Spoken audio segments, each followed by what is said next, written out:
할렐루야. 한 주간 참 더우셨죠. 밤에 잠도 이룰 수가 없고, 저도 신방을 다니면서 참 덥다 생각됐고, 또 잠을 못 이루니까 또 우리 어르신들은 참 잘 주무시나 또 그런 생각도 들고, 또 이렇게 건강한 또 강건한 모습으로 또 함께 예배드림에 또 하나님께 감사하고, 또 이 무더위 가운데 일하시고 또 신앙 또 지키시느라 애쓰신 우리 모든 성도님들 사랑하고 또 축복하고 존경합니다. 이 말씀을 통해서 오늘 우리 모두에게 하나님께서 또 위로 주시고 또 결단 주시기를 소원합니다.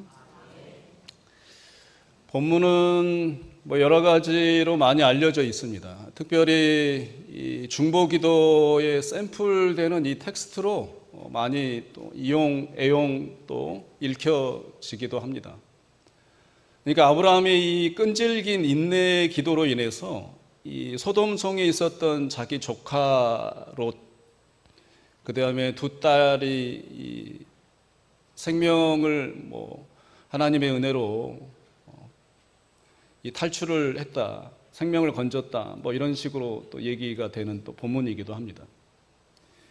또 어떤 분은요, 이 중보기도라는 단어에 대해서 또 민감하신 분들이 또 있어요, 요즘에는. 왜냐하면 중보자, 유일한 중보자는 예수 그리스도신데 우리가 어떻게 중보기도를 드릴 수 있겠냐.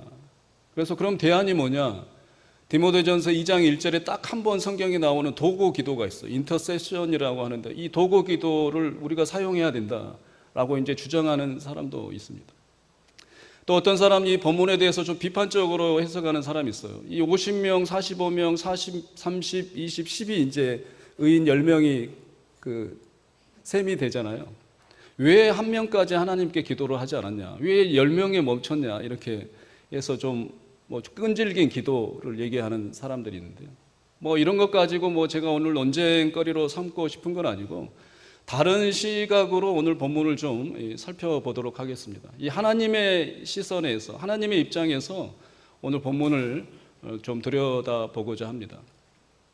여러분, 논어에 보면요, 공자와 이 제자 자공에 대한 이 대화가 한 가지가 나오는데요. 하루는 이제 자공이 이 스승에게 이제 묻습니다. 스승님, 정치가 무엇입니까? 이 스승이 이제 얘기를 하죠. 정치란 식량을 풍족하게 하고 군비를 충족하게 하고 그 다음에 백성의 신뢰를 얻는 것이다. 자공이 또 묻습니다. 그러면 이 세 가지 중에 한 가지를 좀 버려야 한다면 뭘 버려야 합니까? 군사를 버려야 한다. 또 자공이 이제 또 묻습니다. 부득이하게 그럼 이 두 가지 식량과 이 신뢰 중에 버려야 하면 뭘 버려야 합니까? 이 공자 스승이 말합니다. 식량을 버려야 한다. 설명을 붙여요. 옛부터 백성이 죽는 일을 겪지 않은 나라가 없지만 백성의 신뢰를 얻지 못하면 나라가 설 수가 없기 때문이다. 신뢰를 얻는 게 참 중요한 것 같아요. 우리나라도 정치도 그렇잖아요. 신뢰도가 정말 중요한 느껴지는 시대가 됐습니다. 근데 오늘 본문에 보면 하나님께 신뢰를 받는 이 아브라함이 등장해요. 17절에 보세요. 내가 하려는 것을 아브라함에게 숨기겠느냐? 숨길 수 없는 사이는 뭐예요? 신뢰가 바탕이 되는 사람. 하나님의 일하심에 대해서 하나님이 숨기지 않겠다라고 하는 그 사람은 얼마나 좋겠어요. 하나님이 나를 믿어주는 거잖아요. 하나님이 하실 일을 나에게 미리 말씀해 주는 거잖아요. 왜냐하면 비밀이 새나가지 않기 때문에. 아브라함을 신뢰하는 이 신뢰는 아브라함 자신에게 그 원인을 찾지 않습니다. 찾지 못해요. 아브라함은 인간이기 때문에. 이런 신뢰의 근원지 원인은 19절에 있습니다. 19절에 뭐라 그랬어요? 하나님께서 내가 그를 택하였나니 이는 나 여호와가 아브라함에게 대하여 말한 일을 이루려 함이니라. 하나님이 택하시고 하나님이 뭐라 그러는 거예요? 아브라함에게 나 너 믿어줄게. 너에게 약속해 줄게. 그 약속을 내가 이루어 줄 거야. 다 신뢰에 대한 원인이 어디 있습니까? 하나님께 있어요. 여러분들 하나님이 우리를 믿으십니다. 믿어주세요. 나 너 제자로 삼아줄게. 나 너 믿어. 믿으니까 제자를 삼아주신 거잖아요. 믿으니까 우리에게 구원을 주신 거잖아요. 그 원인은 다 어디에 있습니까? 우리의 어떤 잘남이 없어요. 우리의 환경의 이 백그라운드에 있는 게 아니에요. 오롯이 하나님이 우리를 믿어주시는 거예요. 그래서 우리가 은혜를 받고 사는 거예요. 착각하지 마시기 바랍니다. 우리가 뭐 믿음이 강하다, 믿음이 세다 이런 말들을 하잖아요. 우리의 믿음이 아니에요. 그 믿음을 누가 주신 거예요? 하나님이 주신 거잖아요. 내 믿음이 아니에요. 내 믿음이 강해서 일주일 동안 내가 남보다 좀 열심히 살았어. 내 믿음이 남보다 좀 강해서 뭐 저 사람보다는 내가 좀 월등하기 때문에 이런 은혜를 받았어. 이런 게 아니란 말이에요. 은혜는 다 뭐예요? 믿음에 의해서 주신 것이지만 그 믿음은 내 믿음이 아니에요.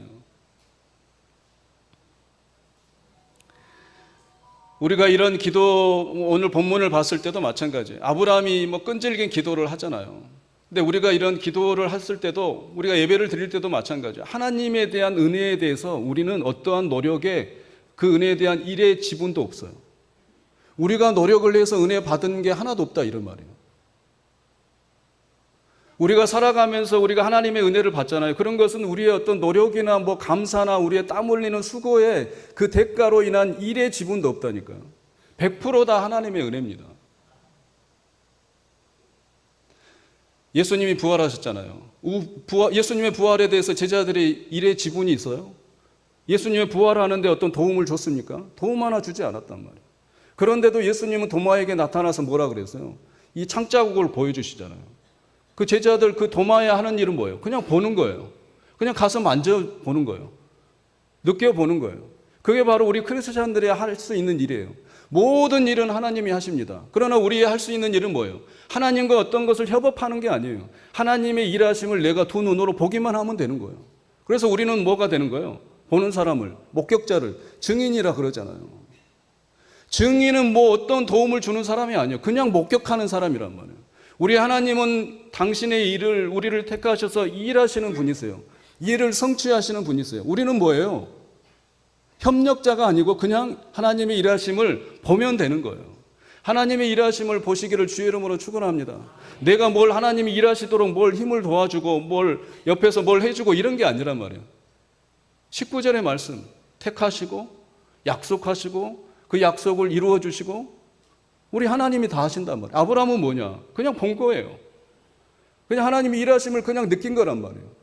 결국엔 백세에 뭐예요? 하나님이 일하심의 그 결정, 클라이막스, 이 결정체는 뭐예요? 손에 받아 만져본 거란 말이에요. 느끼시고, 보시고, 만지시기를 주의 이름으로 축원합니다. 2022년도에 이런 착각한 우리 한국 이 착각병이 참 많아요. 2022년도에 이 한겨레 신문 사회면에 보면 이 국제종교문제연구원의 이 소장, 탁지원 소장이 이 글을 실어놨어요. 우리나라에 착각한 사람이 많대요. 자기가 하나님이라고. 그런 사람이 몇 명이냐? 20명. 완전 착각병이에요.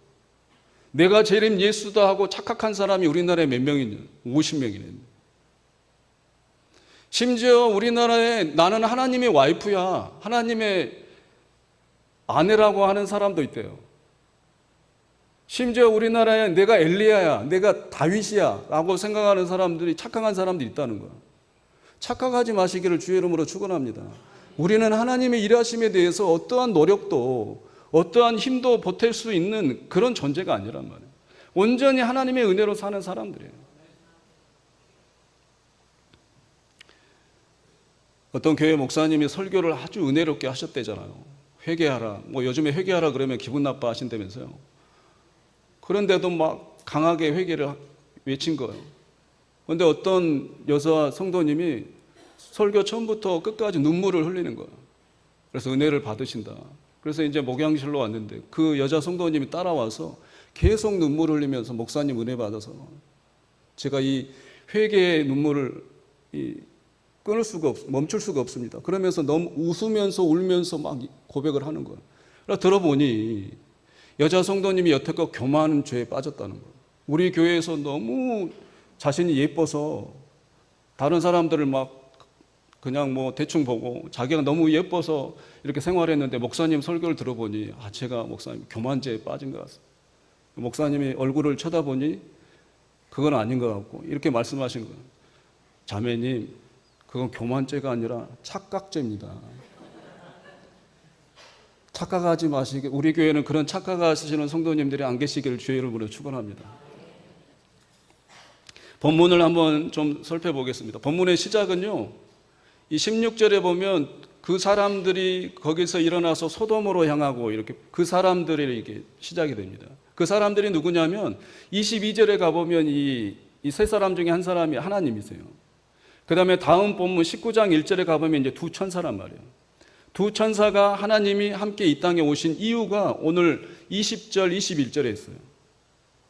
20절, 21절에 가보면 뭐냐? 소돔과 고모라에 대한 부르짖음, 죄악이 너무 심한 거예요. 그래서 하나님이 뭐예요? 그러한지 안 그러한지 그냥 두 천사와 함께 지금 내려오신 이유가 여기에 있습니다. 여러분 배트맨 영화 보셨나요? 뭐 다 보셨을 것 같은데 이 배트맨의 모티브는 원래 이 박 케인이라고 하는 만화의 원작이란 말이에요. 이건 모티브로 해서 만들어진 영화예요. 근데 이 배트맨이 활동하는 그 도시 있잖아요. 막 폭력이 난무하고 이 뭐 살인이고 뭐 이런 범죄 도시, 뭐 그 도시 이름이 뭔 줄 알아요? 고담시. 이 고담이 어디에서 왔는 줄 알아요? 이 여기 소돔과 고모라의 합성어예요, 합성. 이 고담시만큼의 이 소돔과 고모라 성이 이 죄악이 그렇다라는 거예요. 얼마나 죄악이 그랬으면 오늘날 영어 단어에도 이 흔적이 남아 있어요. 이 사담이라고 하는 단어가 있는데 사담이라고 하는 단어는 뭐냐면 남색이 뭐예요? 동성이란 수간이란 뜻이에요. 사담이는 수간은 뭐예요? 짐승하고 사람이 교잡하는 거예요. 교접, 성관계를 맺는 거예요. 이게 어디서 있었다는 거예요? 사다마이트에서 왔어요. 사다마이트는 뭐냐면 소돔 사람들이란 말이에요. 오늘 영어 번역, 오늘 단어에도 소돔 사람들이 지금 이런 입에 담을 수 없는 그런 타락이 이 정도였다 이런 말이에요. 그래서 하나님이 그것을 보고자 지금 내려오셨다 이런 말이에요. 근데 이 소돔 땅이 원래부터 그런 땅이 아니에요. 창세기 13장 10절에 가보면 온 땅에 물이 넉넉하고 여호와 보시기에 아름다운 땅이었더라. 원래 땅이 이런 땅이 아니었단 말이에요. 근데 소돔 땅이 이렇게 됐습니다.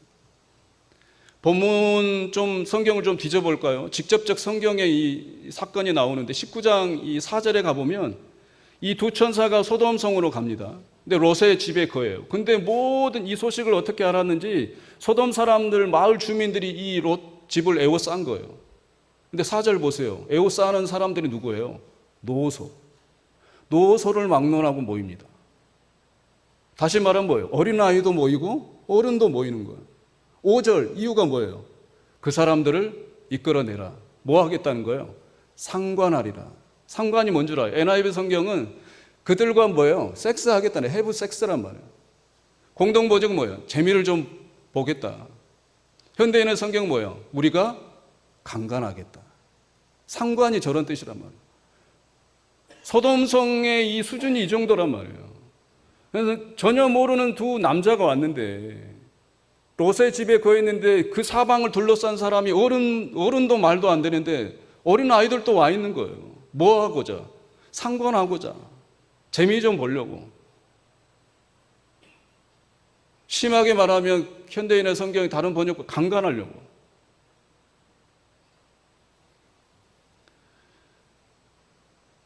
롯의 사위들이 있었어요. 롯의 사위들이 이제 롯이 가서 말한 거예요. 이 성을 빨리 빠져나가야 된다. 안 그러면 분류왕이 떨어져서 심판받는다. 그랬더니 롯의 사위들의 반응이 14절. 그의 사위들은 뭘로 여긴 거예요? 농담으로 여긴 거예요. 하나님의 메시지가 전해지는데도 사위들의 반응은 뭐예요? 농담이에요. 조크로 들려요. 조크. 공동번역은 뭐예요? 실없는 소리로 들었다 이런 말이에요. 사랑하는 성도 여러분, 메시지가 들릴 때 조크로 듣지 마세요. 농담으로 듣지 마시기를 주의 이름으로 축원합니다. 실없는 소리가 아니란 말이에요. 하나님의 말씀은 실없는 소리가 아니에요. 조크가 아닙니다. 사람을 살리느냐의 그런 말씀이에요. 근데 이제 우리가 잘 아는 이 상황에 아브라함이 이제 기도를 하잖아요. 24절 보세요. 하나님 앞에 기도합니다.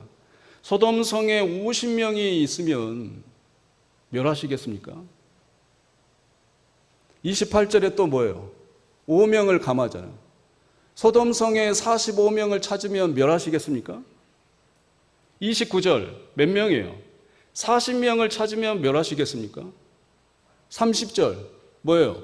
30명 31절 20명 32절 10명 지금 몇 번을 기도하는 거예요? 6번을 기도하잖아요. 아브라함의 끈질긴 기도가 느껴지나요? 우리도 이렇게 아브라함처럼 끈질기게 기도해야 되나요?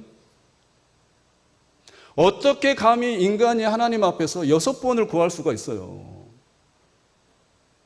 여기에서 본문의 의미는 뭐예요? 하나님의 긍휼하심이에요. 하나님의 인내하심이에요.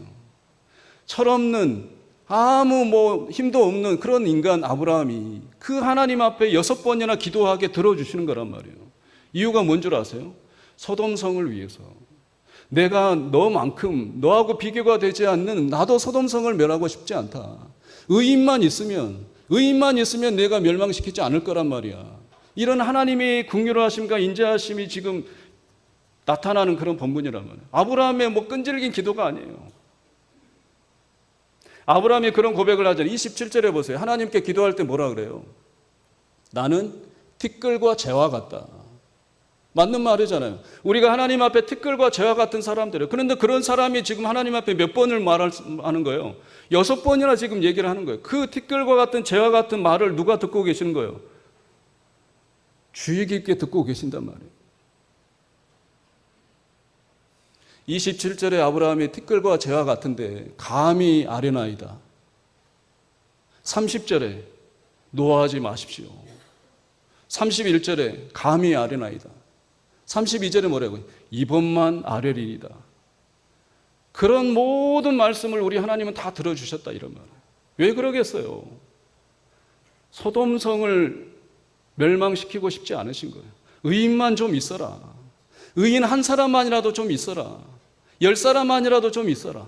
40명이라도 좀 있어라. 이런 간절한 하나님의 그 긍휼하심의 마음을 느끼시기를 주의 이름으로 축원합니다. 사랑하는 성도 여러분, 우리 하나님은요, 심판받을 마땅할 멸망의 그 땅을 보면서도 그 멸망의 땅을 보지 않아요. 누구를 찾아요? 의인을 찾습니다. 왜요? 그 의인만 있으면 그 땅이 용서되니까. 하나님은 그 땅을 살려주실 테니까. 하나님은 그 멸망을 보지 않는단 말이에요. 세상을 바라볼 때 우리는 세상의 부패를 얘기합니다. 교회를 바라볼 때 무슨 교회가 이 모양이냐 그렇게 비판합니다. 그러나 하나님은 비판과 불평과 그 타락을 보지 않아요. 그곳에 뭘 보십니까? 의인을 보시는 거예요. 왜요? 그곳을 내가 용서해야 되니까. 그곳을 내가 회복해야 되니까. 하나님은 그런 것을 보시지 않는다 이런 말이에요. 예레미야 5장 1절에 뭐예요? 예루살렘을 멸망할 때가 됐어요. 그들의 죄악이 너무 간영한 거예요. 하나님께서 뭐라고 예레미야에게 선지자에게 말하십니까? 예루살렘의 거리로 빨리 달려봐라. 그 넓은 거리로 찾아봐라. 네가 만일 그 사람 중에 한 사람이라도 정의를 행하고 진리를 구하는 자가 있으면 내가 그 한 사람 때문에 이 성읍을 용서하리라. 한 사람을 찾으시는 거예요. 예루살렘이 그 험악한 말로 담을 수 없는 그런 죄악에 저질렀어도 하나님은 그걸 보지 않아요. 의인을 보신다는 거예요. 의인을 찾아내시는 거예요.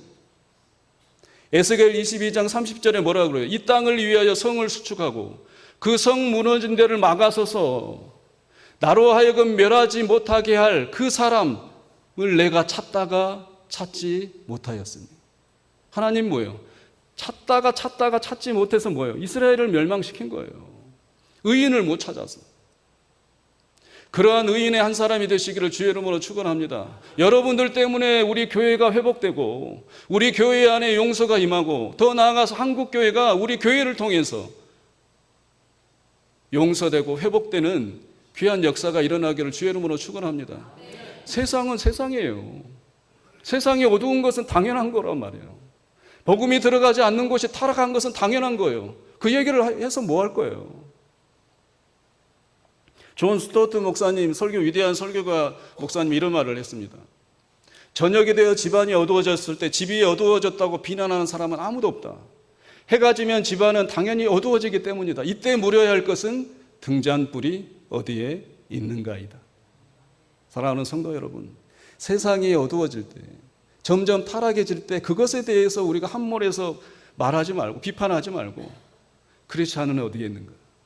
의인은 어디에 있는가? 소금과 빛 되는 우리 신앙인들은 어디에 있는가? 그 물음을 던지시기를 주의 이름으로 축원합니다. 그 물음을 내 자신에게 던지는 거예요. 내가 지금 어디에 있는가? 내가 지금 누구인가? 그 위대한 질문을 해내시기를 주의 이름으로 축원합니다. 18절 보세요. 우리 하나님께서 아브라함에게 그로 말미암아 복을 받을 것이 아니냐. 아브라함을 통해서 복을 주신다는 거예요. 근데 그 복이 19절에 나와 있어요. 그 복이 뭐냐? 물질의 복이냐, 건강의 복이냐, 장수의 복이냐, 19절에 나와 있어요. 19절에 오늘 우리나라 성경 번역본에는 번역이 안 돼 있는데 이 접속사, 히브리어 원어에는 접속사가 있어요. 왜냐하면 복이 아브라함에게 복을 받을 텐데 왜 복을 받느냐? 결국 복의 정의를 내린단 말이에요. 19절에 보세요. 그 복이 뭐예요? 여호와의 도를 지키는 거예요. 자손과 권속에게 명령하는 거예요. 뭘 지켜라? 여호와의 도를 지켜서 하나님의 의와 공도를 지켜 행하라. 이게 뭐라는 거예요? 복이라는 거예요. 할렐루야. 돈 버는 게 복이 아니란 말이에요. 이 세상에서 성공하는 게 복이 아니란 말이에요. 성경에 말한 그 복은 뭐예요? 하나님의 도를 지키는 거예요. 그 도를 지키며 의와 공도를 행하는 게 이게 복이래요. 여러분들이 그게 복이래요. 후손들에게 선포하시기를 주의 이름으로 축원합니다. 돈 잘 벌어라, 건강해라, 이런 복 말고 하나님의 도를 지켜라. 하나님의 도를 지키며 의와 공도를 행해라. 그것이 너희들의 복이야. 이렇게 선포하시기를 주의 이름으로 축원합니다. 영어로 keep the way of the Lord이에요. 우리 집사님 몇 분의 수고를 통해서 명함판 크기로 코팅을 해놨어요. 나가실 때 하나씩 가져가시고 지갑이나 성경책에 꽂아놓고 이것을 보시면서 아, 최고의 복이 하나님의 도를 지키는 거구나. 하나님의 말씀을 지키는 거구나. 그러한 일주일의 삶을 살아내시기를 주의 이름으로 축원합니다. 복이 뭐예요? 똑같아요. 모든 성경이 다 그래요. 시편 1편 2절에 뭐라고 그래요? 복 있는 사람은 오직 여호와의 율법을 즐거워하여 그 율법을 죄하러 묵상하는 자로다. 복 있는 사람이 뭐예요? 돈 버는 사람이 아니라니까요. 하나님의 말씀을 즐거워하는 거예요. 묵상하는 게 즐거운 거예요. 말씀이 너무 즐거우니까, 너무 감사하니까. 그런 복 있는 사람이 되시기를 주의 이름으로 축원합니다. 폴 틸리 신학자가 그런 믿음에 대한 정의를 심플하게 해놨어요. 믿음은 뭐냐? 궁극적 관심이다. 다시 말하면 최고의 관심사라는 거예요. 여러분들이 이 관심사를 다 드러내고 양보할 수 없는 그런 최고의 관심사가 하나 남아있는 게 뭐냐? 폴 틸리 신학자는 그게 그 사람의 믿음이다라는 거예요. 남아있는 게 돈에 대한 관심이면 그 사람의 믿음은 뭐예요? 돈이라는 거예요. 우리 귀한 성도님은 궁극적 그 관심, 그 믿음이 하나님이 되시기를 주의 이름으로 축원합니다. 관심이 하나님께 있어요. 한 할머니가 길을 가다가 확성기로 은은하게 들리는 소리를 들은 거예요. 처녀 같이 가. 자기 보고 이제 그러는 거예요. 나는 할머니인데. 그래서 잘못 들었겠지. 그런데 계속 뒤통수를 대고 처녀 같이 가. 막 이러는 거예요. 그래서 할머니가 집에 와서 이제 그 얘기를 들어보니 어찌됐든 좋은 거잖아요, 기분이. 그래서 다시 한번 듣고 싶어서 이제는 화장을 또 더 곱게 하고 바르고 이제 다시 그 장소로 갔단 말이에요. 가서 이제 보청기를 볼륨을 좀 더 올리고 더 듣고 싶어서 올리고 이제 그 확성기 든 아저씨한테 옆에 갔는데 깜짝 놀랐다는 거예요. 그 아저씨가 했던 말은 처녀 같이 가가 아니고 갈치가 1,000원, 갈치 장사였다는. 갈치가 1,000원인데 가치가 1,000원으로 드는 거예요. 관심이 있는 대로 들리는 거예요. 내가 예쁘게 생겼다 그러면 갈치가 1,000원을 가치가 1,000원으로 듣는다 이런 말이에요. 10대가 화장을 하면 뭡니까? 치장이라 그래요. 치장. 아직 서툴러가. 20대가 화장하면 이제 스킬이 있으니까 화장한. 30대는 뭐예요? 30대는 뭐예요? 분장이에요, 분장. 40대 화장은 뭐예요? 변장. 50대 화장은 위장. 60대 화장은 포장. 70대 화장은 환장. 대충 삽시다. 우리의 관심은 하나님밖에 없는 거잖아요. 뭐 어디 나가려고 하면 뭐 선크림 바르고 좀 얼굴 타면 어때요? 그게 대충 사는 거예요. 우리가 뭐 70대 다 되면 환장하는 거예요. 화장을 해도. 우리의 관심사는 흔들릴 수가 없고 타협할 수가 없는 거예요. 나이가 들어도 우리의 관심사는 오직 하나. 궁극적 실제 하나님에 대한 그런 관심, 그 믿음이 우리의 최고의 관심이 되시기를 주의 이름으로 축원합니다. 설교를 준비할 때 이 생각나는 선지자가 한 사람, 요나 선지자가 생각났어요. 똑같은 성이에요. 롯이 고모라 소돔 성에 있었고 요나가 니느웨 성에 있어요. 두 성 다 하나님의 심판에 이제 있는 거예요. 다 멸망받아야 돼요. 근데 소돔 성은 멸망을 받았어요. 롯이 있었는데도. 근데 니느웨 성은 요나 때문에 멸망받지 않습니다. 요나가 누구예요? 하나님의 선지자예요. 말씀이 있는 선지자란 말이에요. 그 사람이 있으므로 니느웨 성이 멸망받아야 되는데 온 성이 회개가 일어나는 거예요. 근데 요나가 뭐 완전합니까? 니느웨 성은 3일 길을 걸어야 하는 큰 성이란 말이에요. 근데 요나는 어떻게 걸었어요? 하루 길밖에 안 걸었어요. 원수니까. 그런데도 우리 하나님은 그 예언자 한 사람을 보고 이 니느웨 성을 용서하신 거예요. 요나서 1장 2절, 이 주민들의 죄악이 하늘에 사무쳤다. 공동번역은 그렇게 해요. 하늘 끝까지 미쳤다는 거예요. 죄악의 정도가. 용서받을 수가 없는데 이 요나 선지자 한 사람 때문에 용서가 임했다 이런 말. 더 은혜로운 말씀이 있어요. 마태복음 14장 12장 41절에 요나보다 더 큰 이가 여기 있으니. 누구세요? 예수 그리스도세요. 요나 한 사람 때문에 니느웨 성이 멸망받지 않고 용서가 임했는데 요나보다 더 크신 우리 예수 그리스도께서 이 땅에 계시니 이 땅에 구원의 문이 열린 거란 말이에요. 그 구원의 문 때문에 우리가 구원을 받은 거예요. 할렐루야. 그런 주의 영이 어디 계신 거예요? 우리 안에 계신 거예요. 요나보다 더 큰 이 예수 그리스도 그 영이, 주의 영이, 성령께서 우리 안에 계신다 이런 말이에요. 그러므로 인해서 여러분들이 어느 곳에 계시든 일주일 동안 어떤 일을 하시든 가정에 있으시든 무슨 일을 하시든 어디 계시든 그곳이 여러분들을 통해서 용서가 임하고 치유가 임하고 회복이 임하는 것입니다. 이 위대한 믿음을 선포하시기를 주의 이름으로 축원합니다. 가서 복을 선포하세요. 잘 되라 뭐 이런 복 말고 하나님의 말씀을 지켜라. 하나님의 말씀을 지킴으로 인해서 의와 공도를 행하라. 이것이 최고의 복이다. 담대하게 전하실 수 있는 그런 전함으로 인해서 일주일 동안 우리 봉상의 성도님들은 세상의 타락을 보지 말고 크리스찬들을 봄으로 나에게 질문만함으로 우리를 통해서 회복의 용서의 역사가 일어나는 일주일을 목격하시는 증인들이 다 되시기를 주의 이름으로 축원합니다.